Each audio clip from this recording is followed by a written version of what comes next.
My administration successfully brokered a historic ceasefire to stop the escalating violence between India and Pakistan. And I used trade to a large extent to do it. I said, fellas, come on, let's make a deal. Let's do some trading.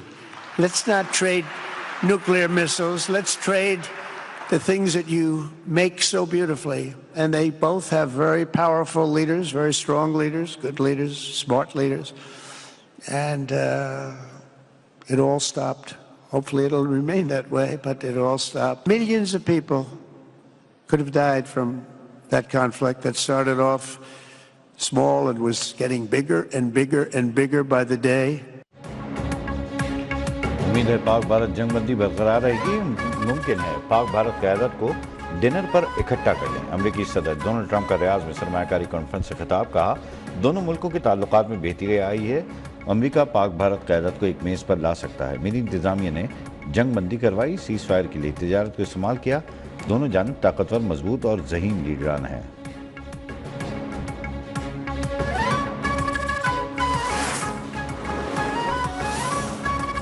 امریکی صدر Donald Trump کا سعودی عرب پر اسرائیل کو تسلیم کرنے پر زور. کہا سعودی عرب کا اسرائیل کو تسلیم کرنا میری عزت افزائی ہوگا. خواہش ہے کہ سعودیہ جلد معاہدہ ابراہیمی میں شامل ہو.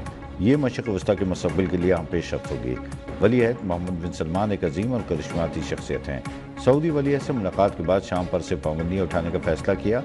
دنیا میں امن کے لیے ایران سے ڈیل کرنا چاہتا ہوں. ایران نے امن کی پیشکش نظر انداز کی تو پابندیوں کا سامنا کرنا پڑے گا. غزہ کے عوام کے ساتھ ناروا سلوک ناقابل تصور ہے. یہ ختم ہونا چاہیے. مجھے جنگیں پسند نہیں. دنیا بھر میں امن کا خواہاں ہوں.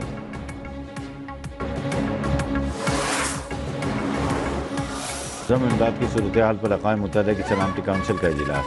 سربراہ امدادی امور نے کہا اسرائیل کا امداد کی تقسیم کا منصوبہ مکروہ ہے. امداد کی رسائی میں اسرائیل رکاوٹ ہے. 10 ہفتے سے متاثرہ علاقوں میں خوراک اور ادویات نہیں پہنچ سکی. بر وقت اقدامات کر کے لاکھوں فلسطینیوں کی جانیں بچا سکتے ہیں. ٹام فلیچر نے کہا کہ امداد عام شہریوں تک پہنچانے کا پورا نظام موجود ہے. نیتن یاہو کی پالیسی شرمناک ہے. غزہ میں 5 لاکھ افراد بھوک کا شکار ہیں.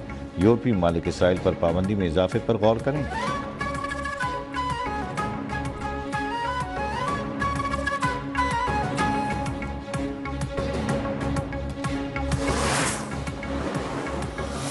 غزہ میں مستقل اور غیر مشروط جنگ بندی ہونی چاہیے.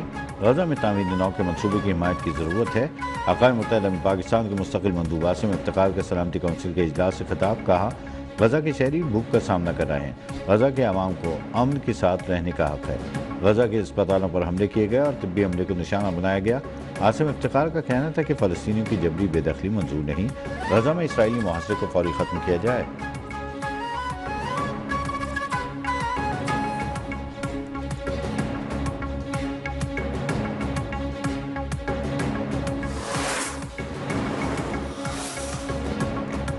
امریکہ میں تعینات پاکستان کے سفیر سے نیشنل ڈیفنس یونیورسٹی کے وفد نے ملاقات کی.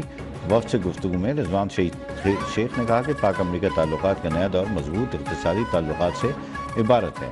امریکہ پاکستان کا سب سے بڑا تجارتی پارٹنر ہے. معدنیات اور زراعت میں تعاون سے تعلقات کو مزید وسعت دینے کی گنجائش موجود ہے.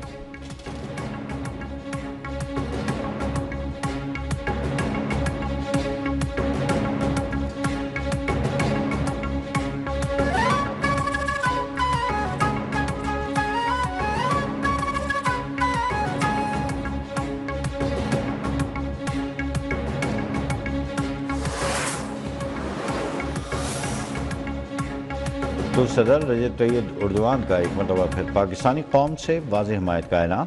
کہا پاکستانی قوم کے ساتھ اچھے برے دنوں میں کھڑے رہیں گے. پاکستان اور بھارت کے درمیان جنگ بندی پر خوشی ہے.